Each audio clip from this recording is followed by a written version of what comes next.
Oke, bismillahirrahmanirrahim. Assalamualaikum warahmatullahi wabarakatuh. Kembali lagi di channel Navigatex, channel yang membahas tentang aturan terbaru perpajakan dan masalah-masalah tentang perpajakan. Oke, pada kesempatan kali ini, kita akan membahas aturan terbaru mengenai bukti potong PPh pasal 21 sesuai dengan Perdirjen nomor 2 tahun 2024 ya. Jadi ini aturan terbaru yang dikeluarkan dari DJP, masih baru banget ya. Dikeluarkan di tanggal 19 Januari kemarin. Jadi masih fresh aturannya. Nah, apa saja yang berubah kita akan bahas di dalam video kali ini. Jadi jangan skip videonya. Oke.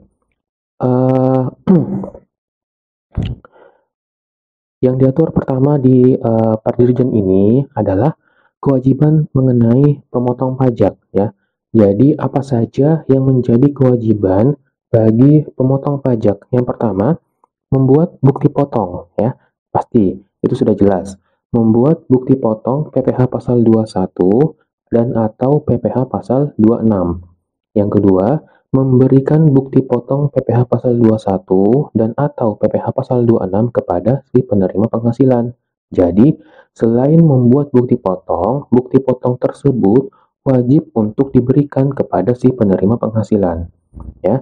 Yang ketiga, melaporkan bukti potong PPh pasal 21 dan atau PPh pasal 26 kepada Direktorat Jenderal Pajak menggunakan SPT Masa PPh pasal 21 dan atau PPh pasal 26. Jadi, atas bukti potong yang dibuat tadi itu, selain wajib untuk diberikan kepada si penerima penghasilan, maka wajib juga untuk dilaporkan kepada DJP melalui atau menggunakan SPT Masa PPh pasal 21. Ya, jadi kewajiban memotong pajak yang diatur ada 3 ya. Membuat bukti potong, memberikan bukti potong kepada si penerima penghasilan, dan yang ketiga, melaporkan bukti potong tersebut melalui SPT Masa 21. Oke, kemudian apa saja bentuk bukti potong PPh pasal 21 yang diatur di dalam Perdirjen ini atau di dalam aturan yang terbaru ini? Di dalam aturan yang terbaru ini ada 4 jenis bukti potong ya. Ada 4 jenis bukti potong. Yang pertama, bukti potong PPh pasal 21 yang tidak bersifat final atau formulir 17216. Ini tidak ada perubahan ya. Jadi masih sama seperti yang dulu. Saya yakin teman-teman familiar dengan formulir ini.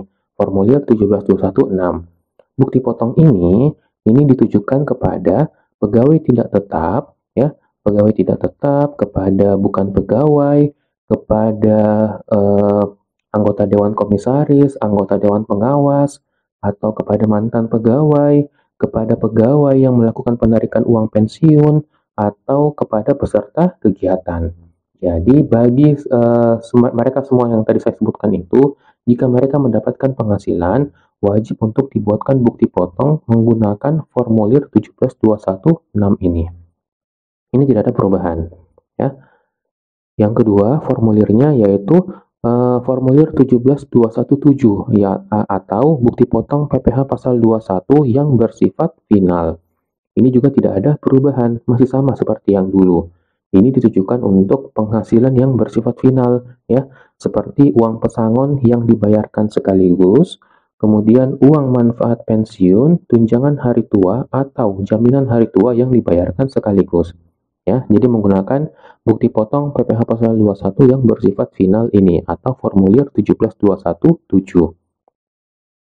Formulir 17216 yang tadi dan formulir 17217 ini wajib untuk diberikan kepada penerima penghasilan ketika dibuatkan bukti potong ini ya. Jadi kapan dibuatkan bukti potong ini, maka segera harus diberikan kepada si penerima penghasilannya ya.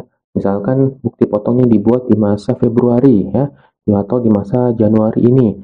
Nah, itu wajib untuk segera diberikan kepada si penerima penghasilannya setelah pemotong pajak memberikan atau membuat bukti potong ini. Nah, yang ketiga ada bukti potong PPh pasal 21 bulanan atau formulir 17218. Ini yang terbaru ya. ini yang berubah. Nah, di Perdirjen nomor 2 ini diatur, ada aturan baru ya. Ada bukti potong PPh pasal 21 bulanan ya, formulir 17.218. Ini dulu tidak ada. Sekarang ini yang terbaru ditujukan kepada siapa? Ini ditujukan kepada pegawai tetap atau pensiunan yang menerima penghasilan secara berkala. Ya, jadi bukti potong ini, ya, formulir 17.218 ini wajib untuk dibuat setiap masa atau setiap bulan, ya, sepanjang ada penghasilan yang diberikan. Jadi jika ada penghasilan yang dibayarkan, ada penghasilan yang diberikan, maka formulir 17.218 ini wajib untuk dibuat oleh pemotong pajak, ya. Wajib untuk dibuat oleh pemotong pajak dari masa Januari ya sampai dengan masa November. Jadi jadi bukti potong ini hanya dibuat untuk masa Januari sampai masa Novembernya saja ya, atau wajib untuk dibuat setiap masa kecuali masa pajak terakhir ya. Kita asumsikan pegawainya itu full bekerja selama 12 bulan ya.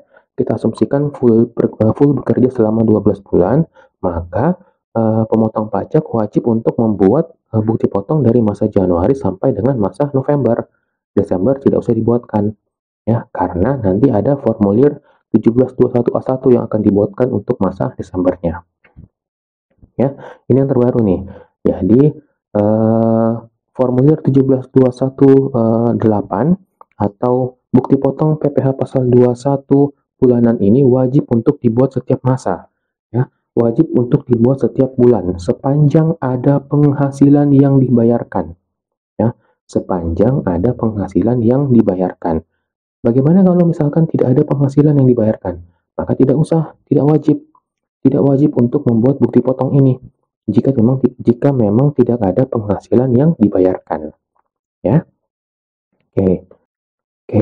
Nah, yang keempat ya, ini ada bukti potong PPh pasal 21 bagi pegawai tetap atau pensiunan yang menerima uang terkait pensiun secara berkala atau formulir 1721A1 ya. Ini tidak ada perubahan juga. Saya yakin teman-teman familiar dengan formulir ini ya. Formulir 1721A1 ini wajib dibuat setahun sekali ya. Wajib untuk dibuat setahun sekali. Formulir 1721A1 ini dan formulir 17.218 yang tadi nomor 3 ini ya. Kayak ini, formulir 17.218 dan formulir 17.21A1 ini wajib untuk wajib untuk dibuat dan diberikan kepada si penerima penghasilan maksimal atau paling lama 1 bulan setelah masa pajak berakhir ya. Jadi contohnya misalkan ya, untuk formulir 17.218 ini kita buat untuk masa Februari misalkan. Nah, untuk masa Februari itu paling lambat diberikan kepada si penerima penghasilan adalah di akhir masa Maret ya, di akhir masa Maret. Begitupun untuk formulir 17.21A1. 17.21A1 ini kan untuk 1 tahun pajak ya, untuk 1 tahun pajak atau bagian tahun pajak. Misalkan pegawainya bekerja full selama 1 tahun, maka si pemotong pajak ya wajib untuk memberikan formulir 17.21A1 ini paling lama itu adalah di akhir bulan Januari ya, karena kan masa pajaknya berakhir di Desember, maka formulir 17.21A1 ini wajib untuk diberikan di akhir masa Januari kepada si penerima penghasilan ya. Jadi untuk bukti potongnya yang terbaru itu adalah bukti potong formulir 17.218 ini yang wajib untuk dibuat setiap bulan. Oke. Bukti potong 17.21678 ya, 17.216, 17.217, 17.218 ini dibuat dengan ketentuan hanya untuk 1 penerima penghasilan, 1 kode objek pajak, dan 1 masa pajak ya. Jadi Untuk bukti potong ini 17.216, 17.217, dan 17.218 itu hanya untuk satu penerima penghasilan, satu kode objek pajak, dan satu masa pajak saja.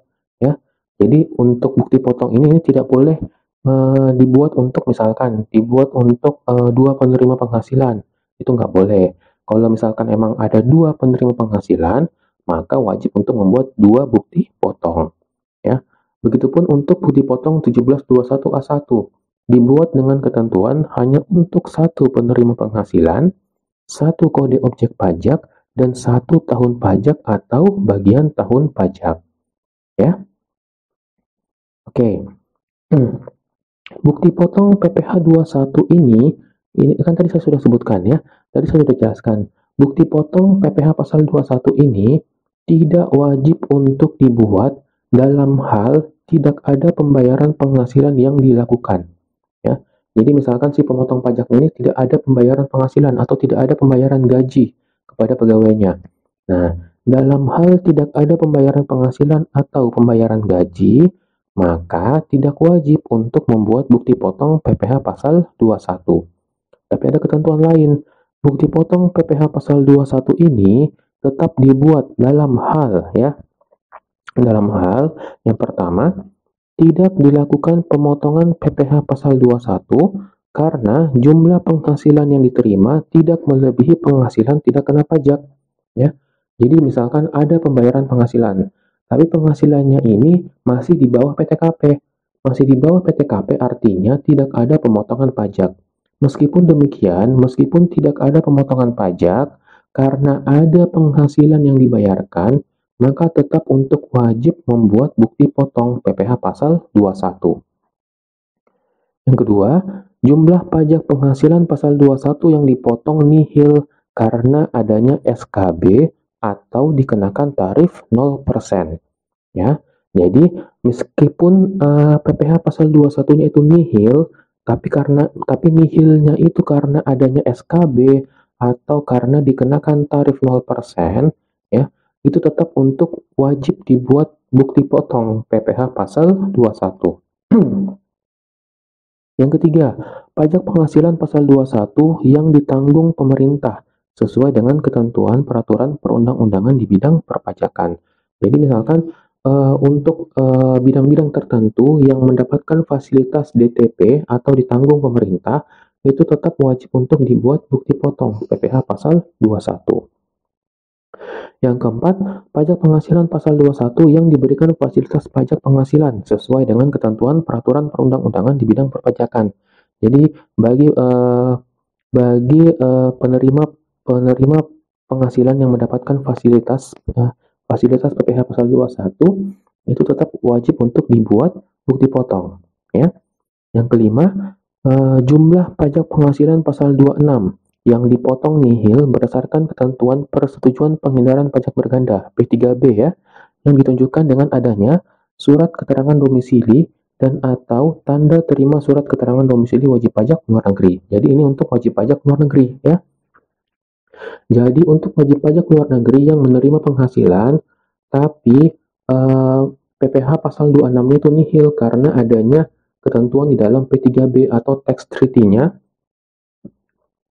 itu tetap untuk dibuatkan bukti potong ya. Meskipun nihil PPh pasal 26-nya tetap wajib untuk dibuatkan bukti potong. Jadi pada intinya ya, kembali lagi pada ketentuan tadi yang saya sebutkan. Jika terdapat penghasilan yang dibayarkan ya, jika terdapat penghasilan yang dibayarkan atau gaji yang dibayarkan, maka tetap wajib untuk dibuat bukti potong PPh pasal 21 atau 26 ya, meskipun tidak ada pemotongan PPh yang dilakukan. Oke, intinya di situ. Oke, dalam pembuatan bukti potong PPh pasal 21 dan atau PPh pasal 26 ya, si penerima penghasilan ini wajib untuk memberikan informasi identitas berupa yang pertama NPWP bagi wajib pajak dalam negeri. Yang kedua, Tax Identification Number atau identitas perpajakan lainnya bagi wajib pajak luar negeri ya. Jadi bagi penerima penghasilan ya, wajib untuk memberikan NPWP-nya kepada si pemotong pajak, ya. Nah, ini mungkin masih masih samar, masih istilahnya masih abu-abu nih, belum ada kepastian. Apakah memang wajib untuk mempunyai NPWP? Bagaimana kasusnya jika tidak mempunyai NPWP? Ya, jika kita berkaca pada pupot unifikasi, jika tidak mempunyai NPWP, maka bisa dimasukkan NPWP-nya itu berupa angka 000 saja. Ya, nanti tarifnya akan berubah sendiri, ya, akan berubah sendiri. Untuk kasusnya di PPh pasal 21 ini akan berubah menjadi 20% lebih tinggi, ya. Tapi ini masih belum ada kepastian, belum ada istilahnya penegasan dari DJP bagaimana kasusnya untuk wajib pajak atau bagaimana kasusnya bagi penerima penghasilan yang tidak mempunyai NPWP, ya. Apakah tidak bisa dibuatkan bukti potong atau bisa dibuatkan bukti potong dengan NPWP 000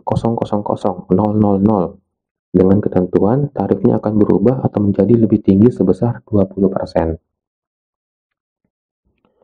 Oke, bukti potong ya, bukti potong PPh pasal 21 atau pasal 26 ini itu punya atau diatur dua bentuk. Ada yang bentuknya formulir kertas, ada yang dokumen elektronik ya. Jadi berdasarkan perdirjen ini, formulir kertas itu masih diperbolehkan.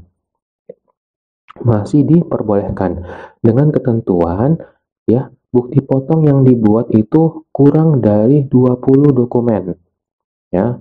Jadi pemotong pajak masih boleh atau masih diperbolehkan untuk menggunakan formulir kertas atau manual ya, sepanjang bukti potong yang dibuat setiap masa itu tidak lebih atau kurang dari 20 dokumen ya. Jika bukti potong yang dibuat itu lebih dari 20 dokumen, maka pemotong pajak wajib untuk menggunakan e-bupot atau bukti potong elektronik ya. Jadi, jika bukti potongnya yang dibuat setiap masa lebih dari 20, maka sudah wajib untuk menggunakan e-bupot atau bukti potong elektronik. Ya, kalau masih di bawah 20 ya, kalau masih di bawah 20, maka si pemotongnya ini boleh memilih apakah dia mau menggunakan formulir kertas atau menggunakan e-bupot atau bukti potong elektronik. Tapi sekali menggunakan bukti potong elektronik atau sekali menggunakan e-bupot, tidak boleh lagi menggunakan formulir kertas. Jadi sekali menggunakan e-bupot, itu seterusnya wajib untuk menggunakan e-bupot terus. Ya, meskipun nanti misalkan di masa berikutnya, oh bukti potong yang dibuat kurang dari 20. Tapi karena di masa ini sekarang sudah menggunakan e-bupot, maka untuk kedepannya tidak boleh lagi menggunakan formulir kertas. Ya, seperti itu. Nah, ini diatur juga untuk masa pajak Januari ada relaksasi ya, ada relaksasi. Jadi untuk masa pajak Januari, pemotong pajak ini dapat memberikan bukti potong ya, bukti potong 17.216, 17.217 dan 17.218 itu kepada si penerima penghasilan paling lambat tanggal 31 Maret 2024. Kan kalau misalkan kita ikuti ketentuannya, untuk masa pajak Januari itu kan harusnya paling lambat diberikan akhir masa Februari, ya. Tapi berdasarkan perdirjen ini wajib pajak diberikan relaksasi, ya, diberikan relaksasi bahwa oh boleh untuk masa pajak Januari boleh memberikan bukti potong kepada si penerima penghasilan paling lambat tanggal 31 Maret 2024, ya. Oke, sekian dari saya ya, penjelasan mengenai aturan terbaru bukti potong PPh pasal 21 berdasarkan Perdirjen nomor 2 tahun 2024. Untuk sementara e-bupot PPh pasal 21 itu belum di-launching oleh DJP ya, jadi belum keluar atau belum rilis. Nanti misalkan ketika e-bupot PPh pasal 21 itu sudah rilis, sudah di-launching, saya akan buatkan video tutorial lagi bagaimana cara penggunaan atau bagaimana cara menggunakan e-bupot PPh pasal 21 tersebut ya. Jadi jika teman-teman tidak ingin ketinggalan video tutorialnya nanti, boleh channelnya ini di subscribe ya, Jangan lupa untuk subscribe channel Navigatex ini, kemudian nyalakan loncengnya. Jadi nanti ketika ada video terbaru muncul, teman-teman bisa mendapatkan notifikasi ya. Oke, dari saya cukup sekian untuk penjelasannya. Terima kasih telah menonton video ini. Assalamualaikum warahmatullahi wabarakatuh.